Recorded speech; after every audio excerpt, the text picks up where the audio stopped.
I thought I was just having dinner with a friend. But when her sister looked at me, smirked, and said, "You're not just here for dinner, are you?" Everything changed. That night, I realized some connections don't wait for the right time, they just happen. It started with a simple message. Dinner, Friday night. Nothing fancy. Just good food and better company. That was Emma. She always had a way of making even the smallest things sound effortless. We met a few months earlier through work. She was consulting on a project I was helping to design. I liked how she spoke, calm, thoughtful, never rushing to fill silence. Even then, something about her drew me in, not just her confidence, but the quiet way she carried it. Like she'd lived enough to know what mattered and what didn't. I told myself it was just dinner. Just two people who got along, sharing a meal. But the way my chest tightened reading her text said otherwise. By Friday evening, the sky had turned silver with rain. I sat in my car outside her house a moment too long, listening to the sound of it tapping softly against the windshield. My reflection in the glass looked nervous, younger than I wanted to seem. I forced a smile, grabbed the bottle of wine I'd brought, and walked up the path.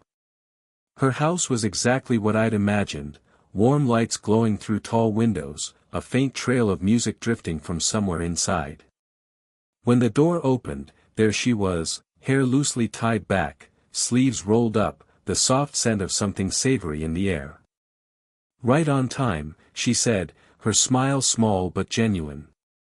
"Come in before you drown out there." Her voice always carried warmth, a kind of calm that made everything else feel slower, softer. I stepped inside, the air rich with rosemary, garlic, and roasted vegetables. She led me to the kitchen, where candles flickered beside a pot simmering on the stove. "It's nothing fancy," she said again, brushing a strand of hair behind her ear. I wanted to tell her it didn't have to be. That the way she moved, deliberate, graceful, comfortable in her own space, was more captivating than anything on the table. Instead, I just nodded. "It smells incredible." She laughed softly, a sound that seemed to ease the room itself. As we talked, something unspoken hung between us. The distance of years, maybe, or the fact that I was trying too hard not to notice how beautiful she looked in that quiet domestic light. I caught myself watching her hands, the way she sliced herbs, wiped the counter, reached for a glass. Every motion told a story of someone who didn't rush life anymore. When she poured the wine, our fingers brushed, quick, accidental, but enough to make my pulse jump. She noticed, I think. Her eyes lifted for half a second longer than they needed to. Then she smiled again, soft and unreadable. "To good company," she said, raising her glass. "To good company," I echoed, though my voice came out lower, rougher than I expected. And that was how it began, quietly, with rain on the windows, candles between us, and a feeling I couldn't quite name yet. Dinner was almost ready when the doorbell rang. Emma looked up from the stove, brow creasing slightly. "That's strange," she murmured. "I wasn't expecting anyone." She wiped her hands on a towel and disappeared toward the front hall. I could hear muffled voices, one familiar in its calm, steady rhythm, the other brighter, teasing. A moment later, Emma reappeared with someone behind her.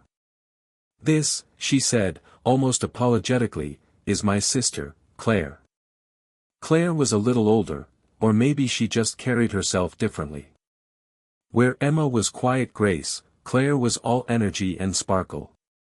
Her eyes flicked to me almost immediately, studying, assessing, then landing on the bottle of wine on the counter. "Well, well," she said, smiling in a way that felt half amusement, half curiosity. "Didn't realize dinner was a date."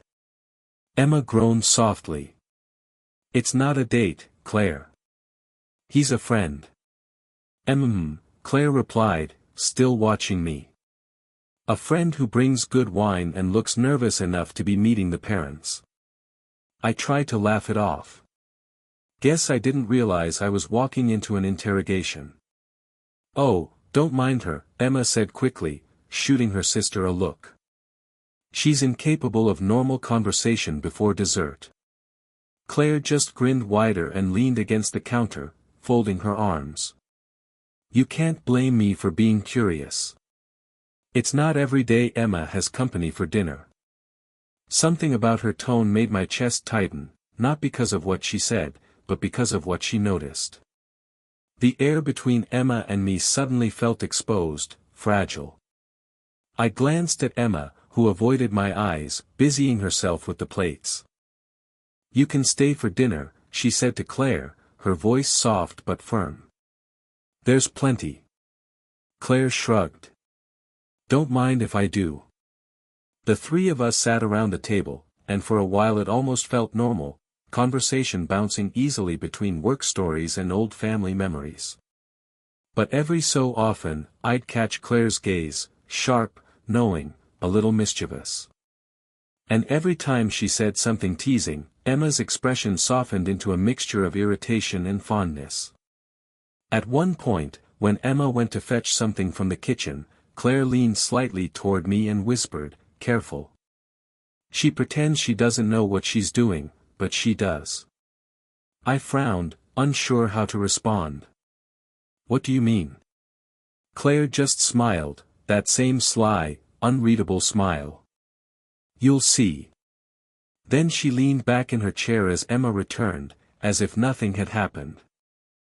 The rest of dinner passed in a blur of small talk and laughter, but beneath it all ran a quiet tension, not heavy, not uncomfortable, just there. Like the faint hum of a song you can't quite forget. When I stood to help clear the table, Emma brushed my hand lightly. You don't have to, she said, her voice low, kind. I want to, I answered before thinking. For the briefest second, her eyes lifted to mine, and in that look, I felt the whole evening shift. Dinner ended with the kind of easy laughter that comes from good food and just enough wine. But beneath it all, a quiet electricity hummed, something no one spoke about but everyone could feel. Claire leaned back in her chair, swirling the last sip of wine in her glass. Her eyes flicked between Emma and me like she was watching a play unfold. Then she tilted her head, lips curling into that familiar smirk. So, she began, her tone light but deliberate, you sure he's just here for dinner? Emma froze for half a second, barely enough for anyone else to notice, but I caught it. The way her shoulders stiffened, the faint color that rose in her cheeks. She set down her fork carefully. Claire, she said, in that calm, warning tone older sisters master so well, don't start. Claire laughed softly, unbothered. I'm just saying. You light candles, make a home-cooked meal, open your best wine, and invite a charming young man over on a rainy Friday night, she gestured toward me, grin widening. If that's not at least a little suspicious, I don't know what is. I tried to smile, though my face felt hot. You make it sound like some kind of plot. Maybe it is, Claire said, eyes gleaming. Maybe you're the unsuspecting victim. Emma sighed but couldn't hide a faint smile. Ignore her, she told me quietly, then looked at her sister. You've had too much wine. Maybe, Claire replied, stretching her arms behind her head. Or maybe I just see things you pretend not to. The silence that followed was short but heavy. For a moment, only the soft ticking of the kitchen clock filled the room. Emma reached for her glass, trying to steady her voice. You've always liked making things complicated. And you've always liked pretending they're not, Claire answered, still smiling, but there was something gentler in her tone now, something almost protective.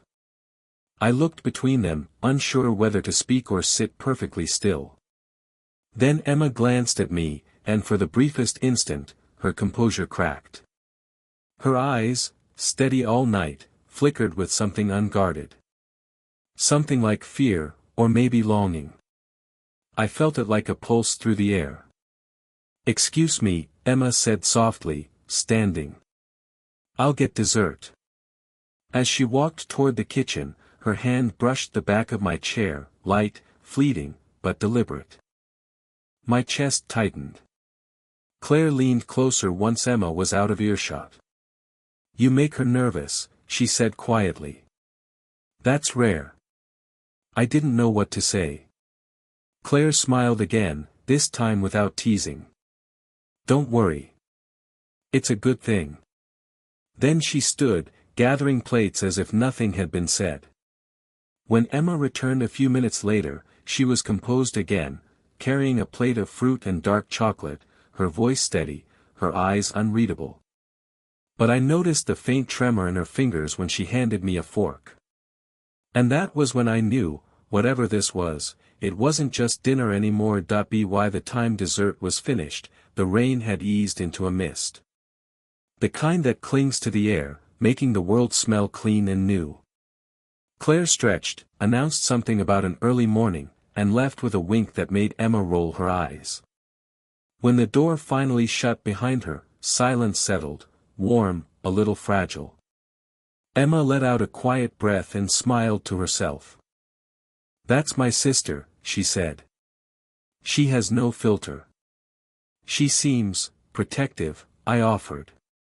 She thinks she's protecting me, Emma said, walking to the window. Mostly she just stirs things up. She looked out into the night. The garden beyond the glass was dim, soft shadows beneath the glow of a single porch light. Would you like to see it? I nodded. She opened the back door, and a wave of cool air brushed past us. The scent of wet earth and jasmine filled the space between us. We stepped outside. The rain had stopped completely now, leaving droplets trembling on the petals and leaves. The garden was quiet, only the distant hum of the city and the gentle drip of water from the eaves. She walked ahead of me, arms folded loosely, her pace unhurried. It's beautiful, I said, meaning it. It's my little escape, she replied. When everything gets too loud, I come out here and just breathe. We stopped near a wooden bench beneath an old maple. She turned slightly toward me, the porch light catching the edge of her hair. For a moment, she looked younger, not by years, but by the way her expression softened. I'm sorry about Claire, she said quietly. She doesn't mean harm. She just has this way of saying things I don't. It's fine, I said. She was teasing, that's all. Emma hesitated, eyes lowering. Still. I should have stopped her sooner. I didn't want you to feel uncomfortable. I wanted to tell her that I wasn't.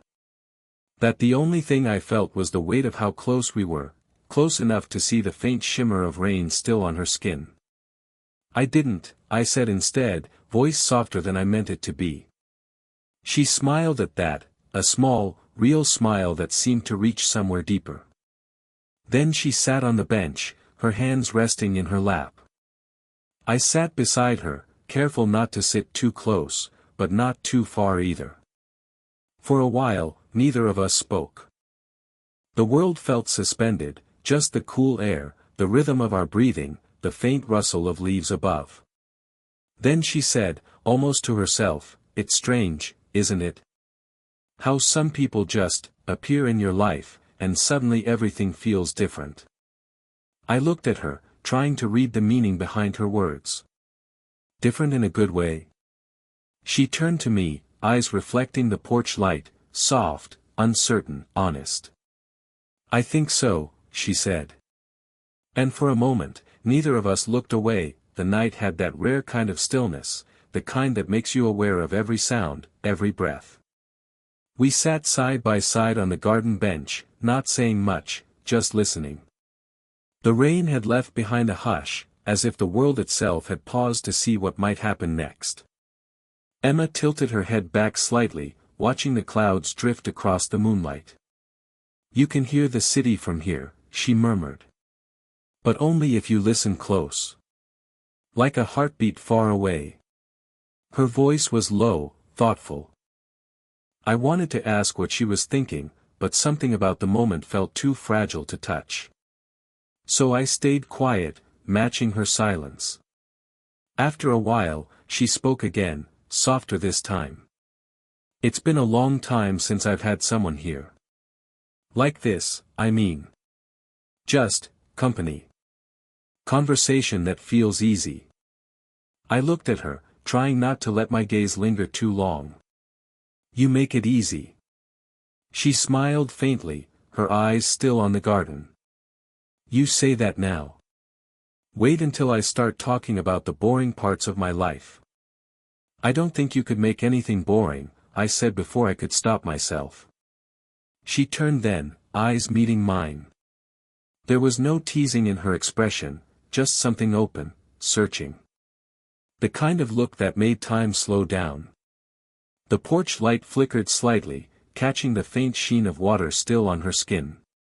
I could smell her perfume, light, floral, familiar now. A breeze passed, carrying the scent of rain and rosemary from the kitchen window. Do you ever feel, she said quietly, like you're not supposed to want something, but you do anyway?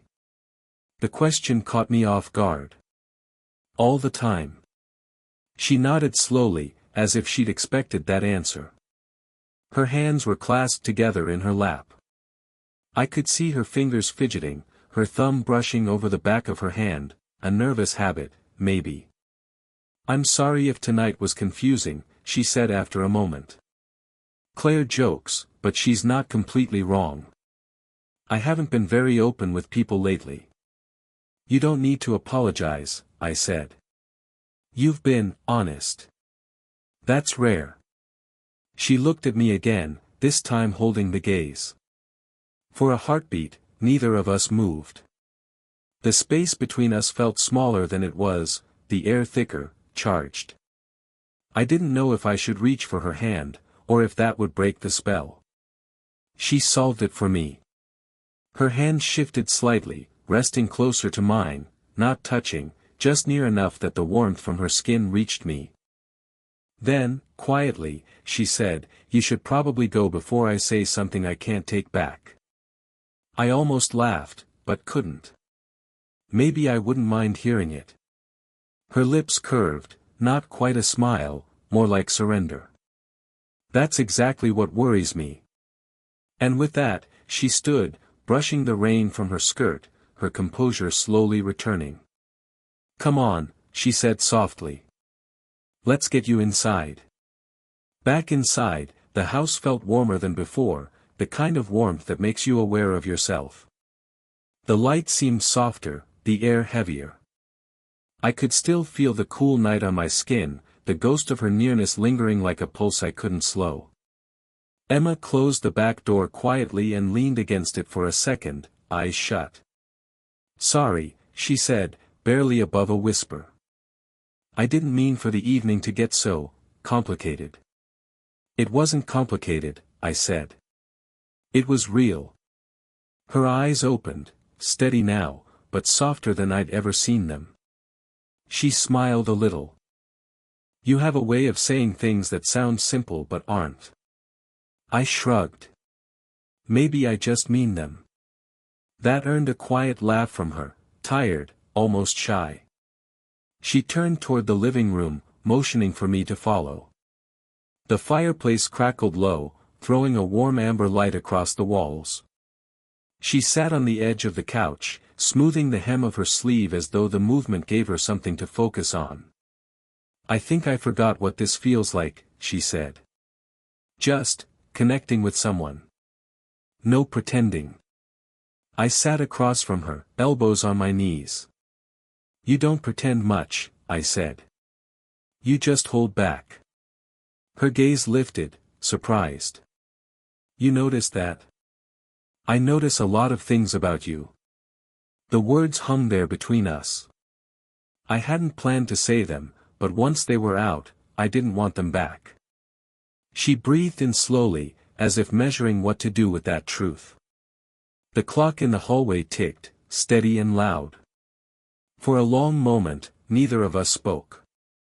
Then came the interruption, the soft creak of the front door. Claire's voice floated in, light, teasing, "Forgot my umbrella. Don't mind me." Emma stiffened. Claire stepped into view, taking in the scene with a raised eyebrow. "Well," she said, smiling, "looks like I missed the cozy part." Emma stood quickly. "You didn't miss anything." Claire looked at her sister, then at me, her smirk fading into something more knowing, more gentle. "Right," she said. "I'll just grab my umbrella." She winked at me as she left, but her tone carried less play this time. When the door clicked shut again, Emma exhaled. "She'll never let me live this down." I smiled faintly. "She might not have to." She turned toward me then, closer than before. The light from the fire flickered against her face, soft, amber, uncertain. For a heartbeat, it felt like the room itself leaned forward. Her hand brushed my sleeve, a touch so light I almost doubted it happened. "You should go," she said quietly. "It's late." I stood, reluctant. She followed me to the door, both of us pretending it was just politeness. When I turned to thank her, she met my eyes, holding them a moment too long. "Good night," she said. "Good night," I whispered back. But as I stepped into the cool night air, I knew the word didn't fit. Nothing about that night felt like an ending, only a pause. The night air hit me like a wake-up call, cool, steady, grounding. I stood on the porch for a few seconds before walking to my car, just listening. The rain had stopped completely now. All that was left was the faint shimmer of water on the pavement and the hum of crickets coming alive again. When I looked back, Emma was still standing at the doorway. One hand resting on the frame, her expression unreadable, somewhere between goodbye and something else.